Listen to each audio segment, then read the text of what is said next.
The habit of speaking apologetically of oneself as being old, merely because one has reached the age of 40 or 50, instead of reversing the rule and expressing gratitude for having reached the age of wisdom and understanding. That was from the book Think and Grow Rich. That is an amazing, wonderful book. I just listened to it again and got this message today where it's talking about the sixth sense. The sixth sense is something that develops in us after the age of 40. Even Napoleon Hill was talking about the sixth sense, which is this place of creation that happens. You don't get that knowledge from books. You don't get it from anywhere. You can call it intuition. You can call it the divine. You can call it the place of the unknown. Some people say it's universal intelligence. That's where most ideas or things that are exceptional, that is this new, that has not been seen or heard of, comes from the use of the sixth sense. A lot of the things Thomas Edison did was synthetic imagination. Even Jeff Bezos with Amazon. It's a mix of synthetic and the sixth sense. Even Elon Musk, things like that with the Tesla. Well, I don't know for a fact, but I think the Tesla creation of that kind of creation comes from the use of synthetic and the sixth sense. Anyways, using affirmations, you can get to the place where your thoughts and your speech, your way of thinking, you create a heightened awareness just from becoming aware of your thoughts, your feelings, your actions. Affirmations are words that we speak, thoughts that we have. I was talking to a coworker the other day about awareness, and I was not asking him to quiz. It was not a quiz. I was not trying to put him on the spot, but this man kept saying, because I made reference to a doctor that I had lunch with in the break room. So we had a good conversation.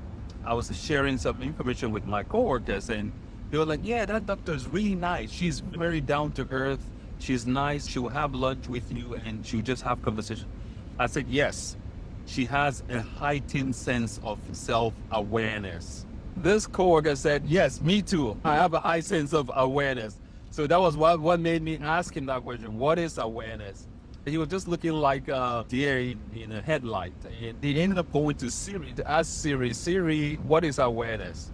So Siri gave him some definition. So I told him I'm going to give you 3 definitions of awareness. Awareness is seeing what has always been there. Number 2, awareness is paying attention and noticing. The third one is just the one I just love this one the most. Awareness is becoming conscious of your unconscious thought.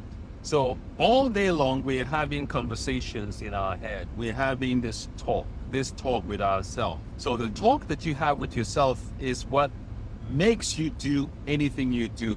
Most people that cannot make business investment or take a chance at things that they are not familiar with because of fear of failure, fear of what if I don't succeed, is coming from their awareness, the conscious or unconscious thought that you're having.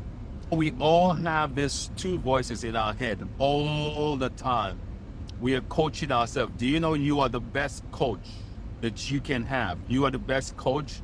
Nobody can coach you more than you can coach yourself. But you just have to know who you give more airtime to. Because whenever you decide to do anything, there's a voice inside of you that tells you, play safe, I want to protect you. That's your the villain voice in your head.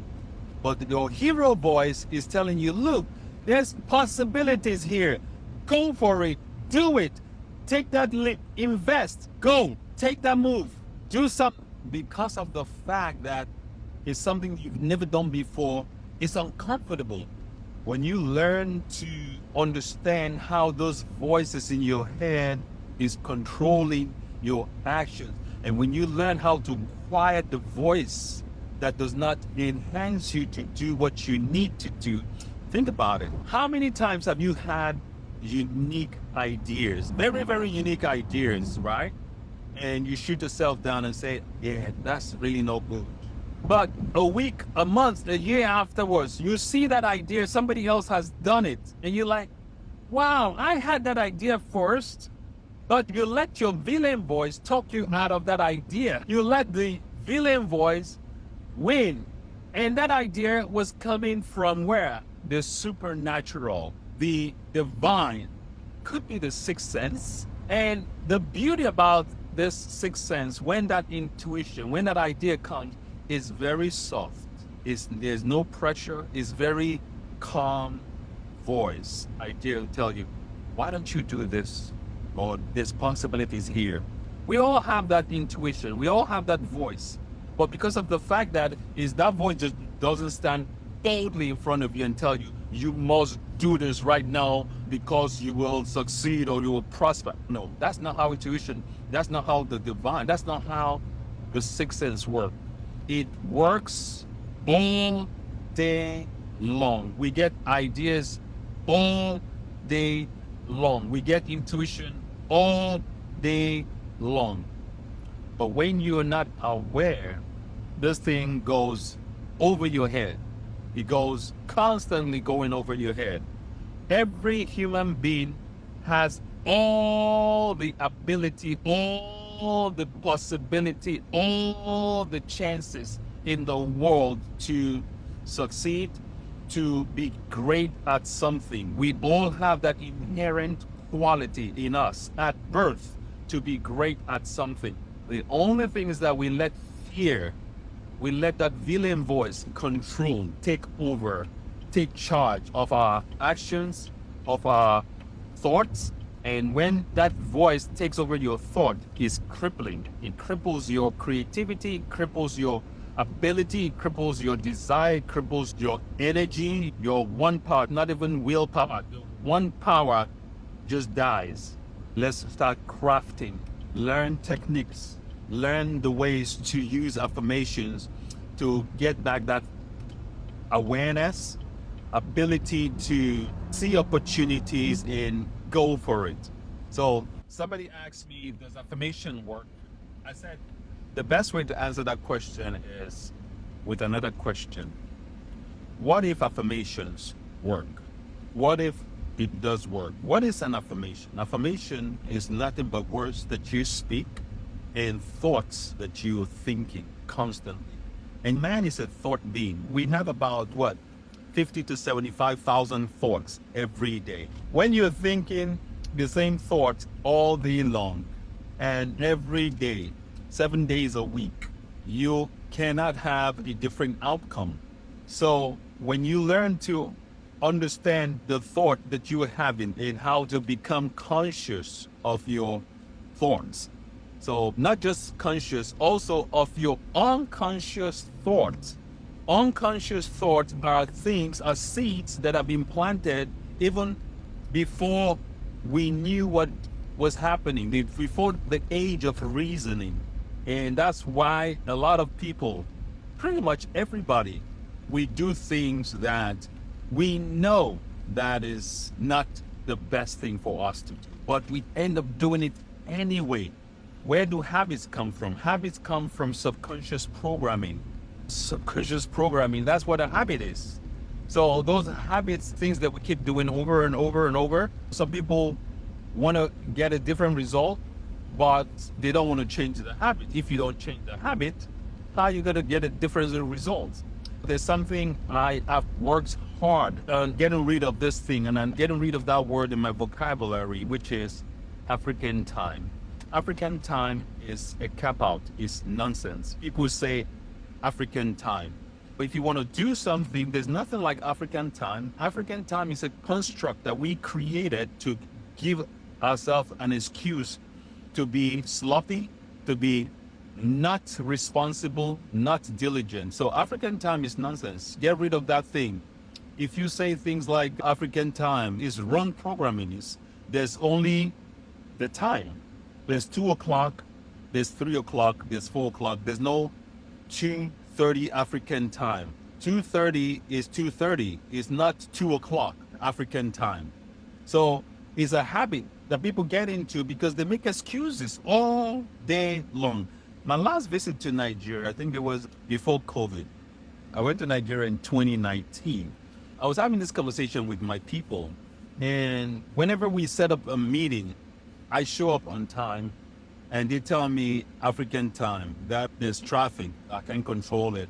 That's true. Nigerian traffic could be something else. If you've never been to Nigeria, Nigerian traffic could be crazy, right? You could get stuck in traffic for 3 hours and for what reason? Because of ego. Somebody doesn't want to back up to give the other man a chance to go through. And they'll end up blocking the whole expressway for hours. But my argument with them was, okay, it's clear that there's always going to be some kind of story, some kind of traffic, some kind of whatever.